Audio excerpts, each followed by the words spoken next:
Today, I'm doing a type of video na hindi ko pa nagagawa before. I will be sharing knowledge as in sobrang daming knowledge, and I know that this will be valuable for you as well. I will break down the details on how I helped my client Mark lose 12 kilos in less than 6 months, and kung paano rin namin totally nabago yung physique niya during this time using the lift method. Yung mga information on this video are also applicable to you to help you hit your own goals and literally make life-changing impact. So make sure to take notes and replay this video kung kailangan because I will give you knowledge na makakatulong sa'yo. Promise. Okay, let's start. So this is for Filipino guys 25 years old and above who are skinny fat or overweight, and Filipino men. If you want to lose 10% of your total body weight, gain lean mass or gain muscle, and maintain it for a lifetime in a span of 6 months or less using my lift method, the lift method, and how we refund you if it doesn't work without gaining the weight back, spending 5 times a week or more in the gym, or giving up your weekend eats. So ito yung mga dinner out, lunch out, brunch out with friends and family. Of course, important yan for Filipinos. Okay, I'm Martin and I will show you how my client Mark lost 14 kilos in 5 months, achieving a physique he mentions he can only dream of before. Ito, yan, na-mention niya sa akin to before na hindi niya na-imagine na kaya niya palang i-achieve to. Okay? So, quick background also. Mark works at night, so yung schedule niya changes a lot. Sa hospital siya nag-work. Marami talagang shift changes and then long hours, hindi lang 8 hours. So, yun ang kanyang background in terms of how busy he is. Okay? So, we first start with the left photos, yung top and bottom photos on the left. Those are his day one photos. He was at 80 kilograms. And yung right photos, yan naman yung end of the 5th month namin going into the 6th month. So, na-achieve namin yan in less than 6 months. So, end of 5th month, he was at 66 kilograms. But before we do that, before we break it all down, we need to understand, para kanino ba ito? Who is this for? So if you're looking to lose 10 to 20 kilograms of fat that you want to keep up for good and gain muscle to boost your health and confidence, this is for you. Kung pagod ka na not knowing whether to cut or bulk, which is a common pitfall for most Filipino men, nagtatanggal ng carbs, doing random diets, or tracking inconsistently or maybe not even tracking at all, and gusto mo ng plan that lets you eat real food while hitting your goals, of course yun nga, enjoying your weekend eats, enjoying good company over great food, this is for you. So if you have been working out for months or maybe some of you years na nag-workout pero hindi pa rin nakikita yung progress in terms of the physique that you want and have always aspired of having, this is for you. And lastly, if you know you are capable of more and ang hinahanap mo lang talaga is yung proper structure, proper support, and proper accountability, this is for you. Ngayon, kung may who is this for, syempre meron ding who is this not for. This is, I think, more important than who is this for because if you'd rather continue with the way you've been working out for months, years, for a very long time, this is not for you. Of course, if you want change, kailangan willing ka to go into another path that will give you result. Okay? Next, if you want to do keto, fasting, detox, mga crash diets, instead of actually learning proper nutrition and eating and enjoying whole foods, this is not for you. If you're not ready to do at least 3 quality and intense workouts per week, this is not for you. And lastly, if you don't believe you're capable of achieving the best version of yourself, this is really important because with anything, you have to believe in yourself. So if you don't believe in yourself now you can do this is not for you. So here is one truth about fat loss that no one will tell you. Actually, it's possible to lose fat and build muscle without giving your comfort food. So, pwede ka pa rin kumain ng fast food. You can still eat out, have some drinks. Of course, hindi naman yung lasing na lasing. And going to the gym every day, all while maintaining what you've built for life. And For most Filipino men, nahihirapan sila to achieve this kasi hindi nila naiintindihan paano gawin yung proper nutrition sa katawan nila, sa sistema nila. Second is make their gym workouts more efficient. This is important because yung proper programming ng workouts, it should be beneficial for your physique. Okay, so hindi lang to basta okay mag-workout tayo just for the sake of lifting heavy. And the third is they don't understand how to utilize the lift method, which I'll explain. So good news, ayusin natin yan. And just to dismantle some limiting beliefs. No? So there's no such thing as I am too busy with work or I've tried everything. Yung statement muna, I'm too busy with work.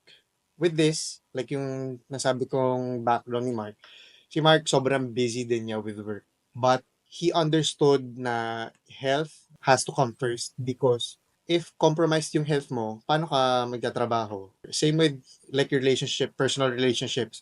If compromised yung health mo, how can you give 100% to your family, your friends, your loved ones? It all comes down to prioritizing what is important for you. Of course, work is important. Hindi ko naman sinabing mag-half day ka na lang sa work mo para makapag-workout ka, no? It's really about yun, prioritizing movement and prioritizing working out, prioritizing proper nutrition, all of which can be integrated naman even if you're busy with work. Second is, I've tried everything. You've tried everything you know, pero hindi mo pa natatry yung ibang plans or yung ibang strategies that would work for you. You need to find that program that will give you a different outcome from all the other programs you've tried. You don't need to spend 3 hours in the gym every day or restrict yourself to dry chicken breast to become the best version of yourself. Ito common to na parang, okay, magda-diet ka, kailangan mo kumain ng chicken breast, iboboil mo lang or i-air fry or i-stir fry. Dry na chicken breast yung klalabasan. Hindi mo kailangan kumain nito just to lose fat and gain muscle. And of course, be the best version of yourself. I will show you 5 things. So the first is how to address the issues I mentioned. Again, ito yung pag-lose ng belly fat, improving your physique, improving your nutrition. And second is how I helped my client improve his physique so much that not only his BMI returned to normal, he was also getting complimented when he went back for a vacation with his family in the province here in the Philippines. Ayan. So si Mark, initially, yung pinakita kong transformation niya, ang goal lang talaga niya is or bumalik sa normal BMI. But he got more than that because sobrang ganda ka naging transformation niya. Even his friends and family were complimenting him when they went for a vacation. And third is how to lose 10% of your body weight in 6 months or less. Of course, ito yung ginawa namin kay Mark. He was able to lose more than 10% of his body weight in less than 6 months. Ayun, in 5 months lang. Number 4 is how to still enjoy your weekends with friends and family without feeling guilty of eating. Ito, as I mentioned, important na yung relationship mo with friends and family, you nurture it. Kasi for other people who go into like a fitness program, like a diet, nare-restrict na yung time nila, yung quality time nila with friends and family kasi hindi na sila sumasama, kailangan nilang kainin yung meal prep nila, kailangan bilang na bilang nila yung kinakain nila. So important to kasi you will not have the best relationship with food if hindi mo siya ma-enjoy with your friends and family. And lastly, how to see progress without spending your whole life inside the gym. So ito, for other people, 5 to 6 times a week na nag-workout plus cardio. Some people are running. So you don't have to spend all of that time inside the gym. So before I explain the lift method, I'll give some background on myself muna. Nice to meet you. I'm Martin. I am the typical Filipino height, 5'5", and I'm 65 kilograms, which is around that time, the typical normal weight then for my height. And I've been coaching for 3 years, and not to brag, but just stating a fact, no, I have a physique that Filipino men aspire to have. Yung may decent amount of muscle mass and mababang body fat percentage, which allows me to move better, perform at work better, be at my best for my family and friends. And of course, yun ang gusto natin. We need to be 100% healthy so that we can give our all, our full efforts, our full attention our full love to our friends, families, loved ones. I know how to build muscle and maintain that muscle. And I'm also a two-time champion natural bodybuilder. And aside from that, I am a certified personal trainer and a certified nutrition coach. So throughout my years of coaching, I noticed na most Filipino men, hindi sila nakakita ng result from just doing their own workouts, or like pag nag-umpisa silang mag-workout on their own, they will follow a program. That won't really be as effective as they want it to be. And ito rin yung mga, at this point, nag-start din sila mag-integrate ng strategies like keto, fasting, no carbs. So, this is not as effective as well. Itong mga sinabi ko, like keto, fasting, no carbs, these are very specific examples of diets. Okay? Hindi ko sinasabing hindi siya effective for everyone. It's just that for those people who have tried it, it was not effective for them. And then this led me to the creation of the lift method. So what is the lift method? The lift method is a framework I developed through years of coaching Filipino professionals, learning what actually works for long-term fat loss, muscle building, and sustainable lifestyle change. So ito, nabuo ito from client experience, syempre yung continuous refinement natin, and a deep belief in making fitness, number one, objective, number two, strategic, and number three, sustainable.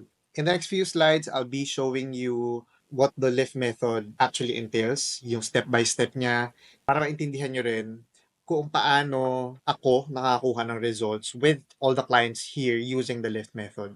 So you also see how I use the lift method to lose at least 10% of their total body weight, gain visible muscle, and of course, build a lifestyle that they can sustain in 6 months or less. So now I'm going to break it all down for you.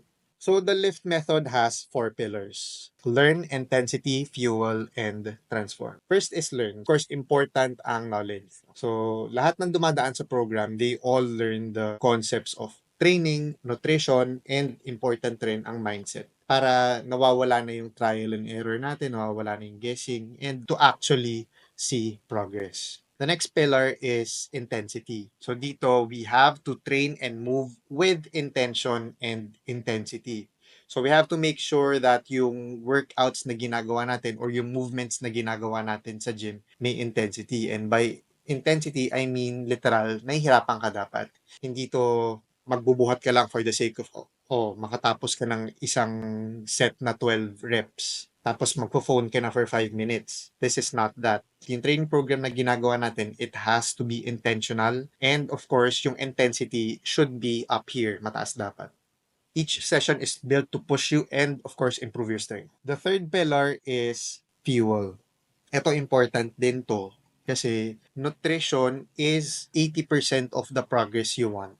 So 20% comes from working out. We set a program, a nutrition guide for you. We set targets for your daily macros, daily calories, and tinatrack natin to. Both me and the client track this together para nagkakaroon ng feedback loop sa pag-hit ng macros, pag-hit ng daily targets nila. And the last pillar is transformation. So itong pillar ng lift method, this is where we focus on tracking progress. So yan, building habits that stick, we track progress and stay consistent long after the program ends. Important yung pagtatrack ng progress sa transformation part ng lift method because dito nabibuild yung habits, and through building those habits, pumapasok sa utak ng dumadaan sa program na to na important yung ginagawa mo everyday. Hindi to for the purpose of just logging, just tracking. This is for the client's awareness, for my awareness as a coach also. And this is for the client to see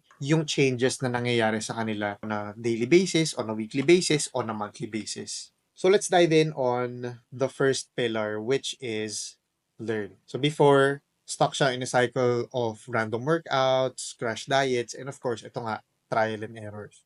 We walked him through important topics where he learned proper nutrition, proper workout intensity, and proper tracking of progress.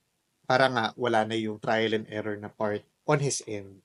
Para mas makafocus siya on working out with intensity, hitting his nutrition goals, and tracking his progress properly. Yung learning, it happens through these 3 modes. Of course, first is the coaching communication. Yung one-on-one interaction between the client and the coach, between Mark and me. That's where the learning mainly happens. Second is video modules. So dito, I have recorded videos on nutrition, workouts, mindset strategies, building habits. So doon, natututunan niya yung mga ibang facets pa ng fitness or ng training, nutrition, and progress tracking. So he can watch it at his own pace. And the third part is the community interaction. This is where we hold community calls. Important to kasi learning shouldn't just be coming from me as a coach. Si Mark, marami rin siyang natutunan from other clients who shared their wins also during these calls. So, mga best practices, mga things na hindi gumagana, mga things na gumagana. The next pillar is intensity. So, as I mentioned, yung intensity should be high. And hindi ito subjective na porket nahihirapan ka, mataas na. We have to measure it objectively. So in the program, we use reps in reserve as a metric for intensity. If you're not familiar with reps in reserve or RIR, this means yung number of reps mo in reserve before you hit failure. Let's say 12 reps yung binigay ko kay Mark for dumbbell curl. Pag sinabi ko sa kanyang 2 reps in reserve ka lang dapat for the 12 reps of dumbbell curl. That means after 12 reps, he should be able to lift 2 more reps before failure. That means he should be able to lift a 13th rep and a 14th rep, and by 15th rep, failure na. So, ito yung sinasabi na training close to failure. So, yun, we measure it through reps in reserve. Yung second is, of course, progressive overload with reps in reserve together with progressive overload. Progressive overload is the weight that we're lifting over time increases. Of course, yung goal natin is to build muscle and to build strength. And we do this through these two. Yan, progressive overload and reps in reserve para ma-make sure natin na mataas yung intensity. And smart programming built around his schedule. Of course, na-mention ko, work ni Mark is gabi. I had to build a schedule that fit his schedule also. A workout schedule that fit his work schedule naman. Kasi hindi pwedeng magsabi ako na, oh, mag-workout ka ng ganitong times a week on this time. Eh, hindi naman niya magagawa. Magiging walang kwenta yung program na gagawin ko if that will be the case. He also trained 3 to 4 times a week, training full body each week to make sure his progress is holistic. So ito, hindi kami fix into a number of times a week, but we made sure na 3 to 4 times a week, minimum of 3 workouts per week. And yung buong week na yon, we make sure na whole body yung natitrain niya. And so by week 6, he had already set new PRs in 3 lifts and started seeing visible changes in his shoulders and belly. So yung right photo dito, ito yung left, that's his day 1, and by end of week 6, yan yung photo sa right. And ito nga, aside from working out, he was also given a step target to make sure he's constantly moving throughout the day that help him burn more calories. Form checks are vital in workouts as well for injury prevention. Ito, hindi to nawawala kasi yung program is online. So, technically, hindi ko nakikita yung ginagawang workouts. The client or si Mark has to provide workout videos for me. Para na-check ko yung form nila, and of course, yun nga, maiwasan natin yung injuries. Because we don't want that kasi that will set you back kung ilang araw or ilang weeks eh. So the next is fuel. So with this pillar of the lift method, this focuses on nutrition. With Mark naman, binigyan natin siya ng calorie and macro target, and we made sure na enough pa rin yung calorie or energy niya throughout the day for him to work out and of course, perform at his work or work. And binigyan din natin siya ng 3 core habits throughout the week. So first is a protein goal to hit daily. Important to because out of all the 3 macronutrients, protein, carbs, and fat, protein takes the most calories or consumes the most calories to be digested. So that means, pag mas maraming protein yung kinakain mo on a daily basis, mas marami kang calories na nababurn compared kapag kumakain ka ng carbs and fat. And second is a simple food logging system. And here, we made sure na madali lang sa kanya mag-track ng meals and madali lang din niya makita kung on track ba siya to hit his protein goal, his calorie goal, his fat, his carb goal. And the third is flexible weekend meals. Important ito kasi ito nga yung sinasabi ko, throughout the program, you don't have to restrict your food or your time with friends and family over food. Okay? So we made sure na he knew how to count calories kahit nasa labas. He still had rice, went to birthday dinners, and made progress every week. Hindi namin inalis ang kanin unlike yung ibang diets na nagno-no carb or like sobrang little yung carbs. Nakakapunta pa rin siya ng mga birthday and ayan, nakakakita pa rin kami ng progress throughout the weeks or throughout the months. So over the course of the program, of course, nagkakaroon tayo ng adjustment sa calorie and macro target depending on his physique and his weight. We track calories not to be restrictive, but to be able to make informed decisions on food. Tracking food or tracking calories and macros should be empowering and not restrictive. Because if you're able to track food, mas makakagawa ka ng informed decisions. Maipapasok mo yung mga comfort foods, yung mga favorite foods mo, desserts, sweets, and I'll show you ito, yung meals ni Mark on a daily basis. If you notice, sobrang flavorful pa rin ng food niya.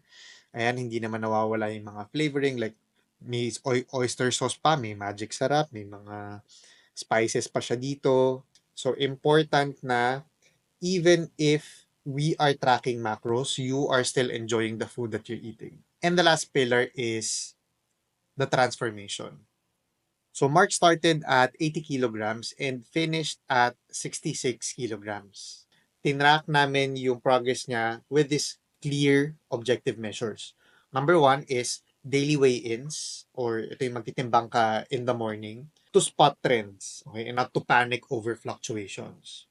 Na-mention ko to kasi yung timbang ng tao on a daily basis nag-iiba yan. Tataas, bababa, tataas, bababa.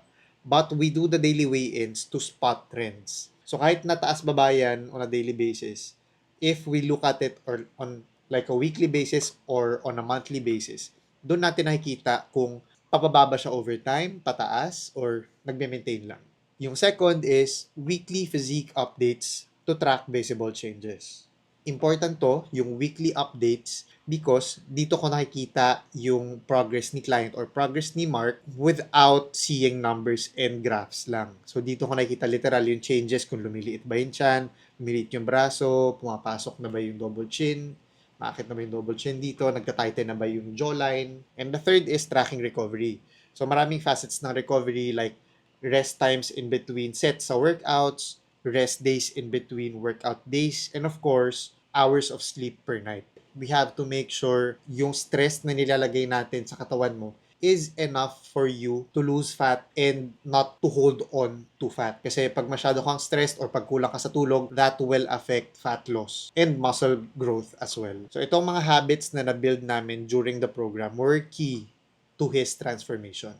So alam ni Mark na importante lahat yan, daily weigh-ins para nakikita namin yung progress niya, weekly physique updates, changes, nakikita namin changes, and also tracking recovery, rest time, rest days, and sleep. And those same habits and knowledge are the reason he will be able to maintain and improve on his physique even after the program. So ito, dito niya natutunan kung ano yung tamang gagawin in terms of workout, nutrition, yung mga habits na kailangan niyang i-instill or gawin pa rin everyday. So ito yung transformation niya. We went from point A, which is at 80 kilograms, to point B, which is at 66 kilograms. In the middle, ayan lahat ng mga progress photos niya. Hindi ito magic. Si Mark, tinrabaho niya talaga yung progress na nakuha niya from point A to point B. And of course, yung vehicle na ginamit natin para makapunta from 80 kilograms to 66 kilograms is the lift method. So that is learning, intensity,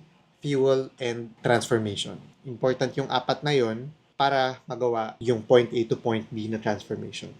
So, the lift method is built to help you get rid of the excess fat that's been weighing you down and rebuild a stronger, leaner, and more confident version of yourself within 6 months. Nung nag-join si Mark, yun nga yung only goal lang niya is bumalik sa normal na BMI, and akala niya kailangan lang talaga niya magpapayat, mag-workout, mag-diet-diet. He ended up losing 14 kilograms, building visible definition, and gaining confidence he didn't expect. Now, ito na yung new normal ni Mark.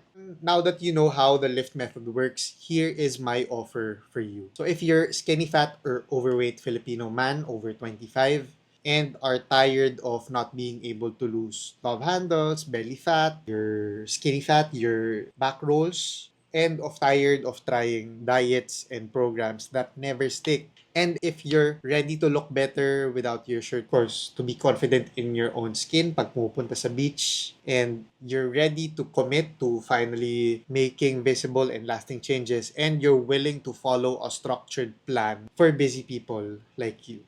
Nagawa ko to with Mark, nagawa ko rin siya with my other clients here na nasa baba. All of them, dinaanan nila yung lift method. Then I'll help you lose at least 10% of your body weight and build lean muscle and learn how to keep it off using the lift method in 6 months or less. And ito yung offer ko. If it doesn't work, I will refund you.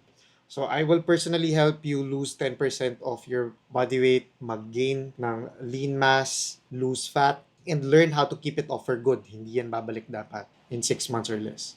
And if it doesn't work, I will refund you. If you found this video valuable and pagod ka na not knowing whether to cut or bulk, and you wanna stop wasting time doing trial and error, and kung gusto mo mag-cut ng at least 10% of your total body weight and gain muscle and make sure you don't gain that weight back in 6 months or less using the lift method, you can book a call with us below and we'll check if you're right fit. This is the longest video I made, and I really want to show you how we take clients from being out of shape to having visible abs and earning that confidence from their results. Thanks for watching, and I hope you enjoy this. Bye!